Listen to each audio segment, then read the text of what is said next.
As we're here today talking about the Seminole Wars, there were actually 3 Seminole Wars from the period 1817 to about 1858.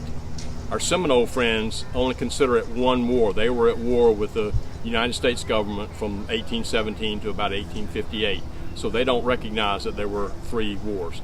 Seminoles also never signed a peace treaty with the United States government, so to this day they're considered the unconquered Seminoles, and they're very proud of that fact.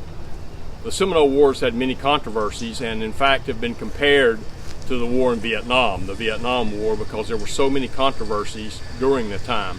The first controversy was, why do you want Florida? Why do you want the land? That land is useless, it's swamps and it's alligators and it's snakes and it's bugs. The land's useless, why do you want that land? The second problem was, well, why do you want the Seminoles to leave their homeland? The Seminoles always said that their fathers were buried here and this was their homeland.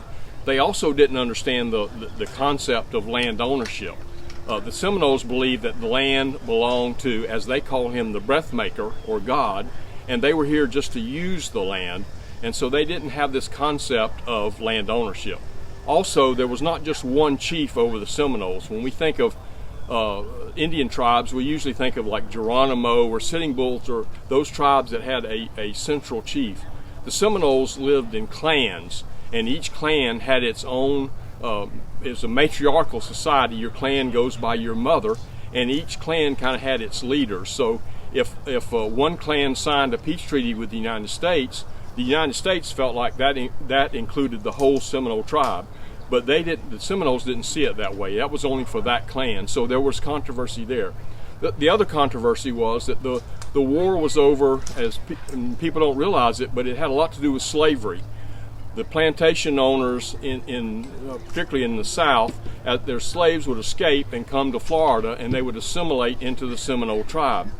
The plantation owners went to the federal government and said, we want our slaves back, we need our slaves back. So the war was a lot about recovering those slaves, and in fact slave catchers would follow the army, and if you were black, whether you were freed black or born out of captivity, they still considered them slaves. So the abolitionists up north, of course, really opposed the war.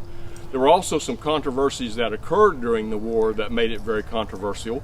The most famous of which, of course, was the capture of Osceola under a white flag of truce, and that was considered just, that there's rules of war, and you just don't capture somebody under a white flag. So Cowacochee was captured under a white flag. So those things really made especially the people up north feel like that they weren't being fair to the Seminoles. The federal commanders would write Washington and say, we can't win this war, because the Indians were using guerrilla warfare tactics, whereas the federal army, of course, was using Napoleonic tactics.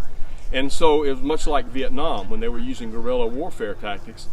Washington would write back that we defeated Britain. We're the greatest nation on earth. We're the United States of America. We're not going to, and the word they would use is, we're not going to let those savages defeat us. So that was a lot of controversies, and it's compared a lot to the Vietnam War.